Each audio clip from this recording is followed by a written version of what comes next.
So you may have seen that a particular magical girl anime has been causing quite the uproar on social media as of late, and being the man of culture that I am, yeah, I decided to go check it out. So I found said episode of Magical Girl Anime, I loaded that bad boy up, started watching it through, and oh my sweet Jesus, what is this? What have my innocent eyes been exposed to here? Well, I say innocent, I know full well what I was getting into with this one, but damn, did Gushing Over Magical Girls drop the hot and spicy sauce over the winter 24 season. Now, I'm a huge fan of the magical girl genre, and it has been done very well in all of its different takes. Madoka Magica is one of my favorite anime of all time, classics such as Sailor Moon and Cardcaptor Sakura, then you have series like Magical Girl Sight, which represents the dark side of magical girls very well. There are also comedy takes on Magical Girl series, as well as the cute ones as well. So the genre's been covered pretty well, and now Gushing Over Magical Girls comes along and was like, yeah, let's throw a lewd take on this genre. And when I say lewd, I'm like,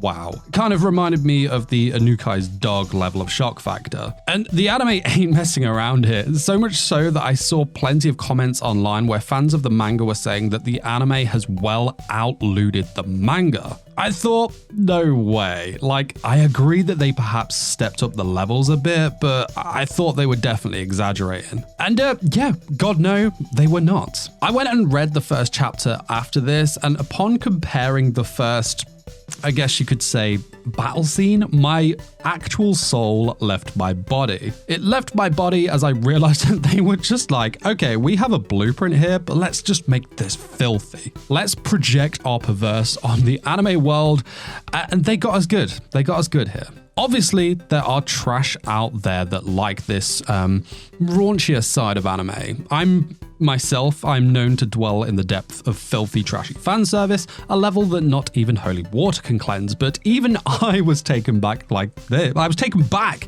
by this, like, bro.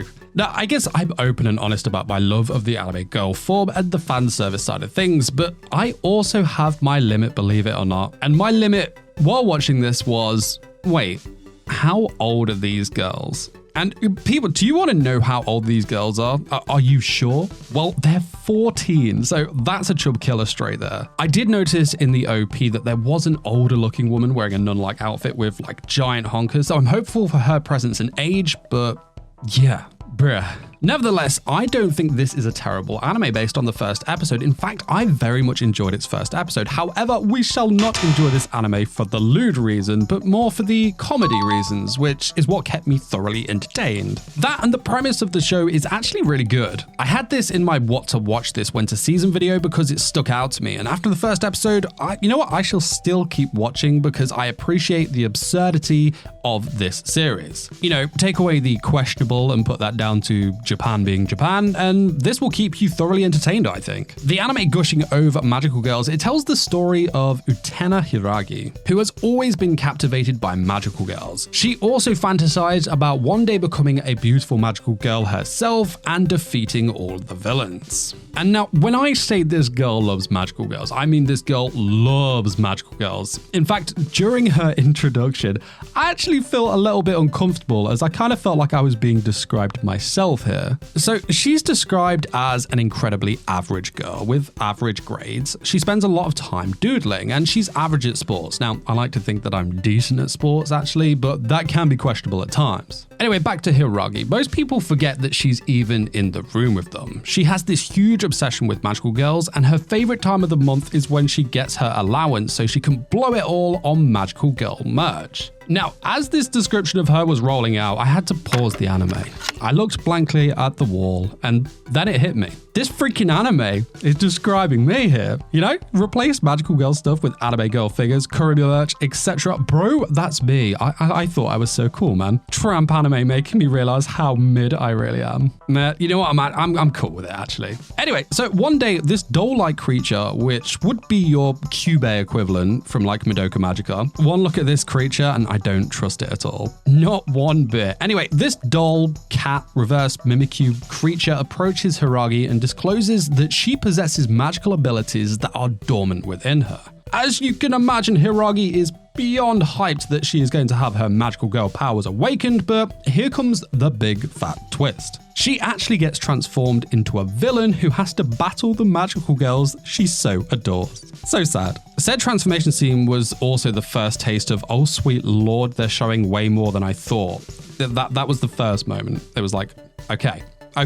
Anyway, now a villain, Hiragi refuses to side with that of evil and tries desperately to quit being a villainous magic girl. But alas, at this very moment, a group of magical girls appear that she so dearly adores and they declare war on our girl. Being forced to fight back, it is here where Hiragi realizes that she may actually have another side to her. A side in which she discovers that she loves inflicting pain on others, which, in the taste of this show, is, of course, looting up the magical girls, doing stuff like tying them up and tentacles, spanking them, tickling them, and yeah, all that kind of stuff. It's here, in these moments, that she discovers this new version of herself, a side she never thought existed, the path of the villain awakening her sadistic tendencies. So, yeah, the plot of the show is actually really good, and they execute the comedy aspect and the next level facial expressions along with it perfectly. I really enjoy it for that tongue-in-cheek nature. At its core, this series is just a good bit of fun, but the animation studio behind it decided that they needed to pull the lever nearer the hardcore end of the scale. Now, I did also see that one of the producers of Gushing Over Magical Girls is Nishime Shuka, who was part of the Nekopara team, so that also got me thinking, yes, of course it'd be like this. Not singling this one dude out or the show, but Nekopara does have a name for itself, am I right? But yeah, overall, I'm definitely going to stick with this anime for another couple of episodes to see what happens with it. I think it's definitely questionable and worthy of the stir it's caused online, but it does have its good, so we shall see where this godforsaken shipwreck takes us. Have you seen Gushing Over Magical Girls, and what are your thoughts on it? Please let me know in the comment section below, and while you wait for the next video to drop, why not check out this video where I talk about all the other anime airing this winter season that you cannot afford to miss. But guys, that is it from me. I will see you soon for some more. Till then, you take care of yourselves. Peace.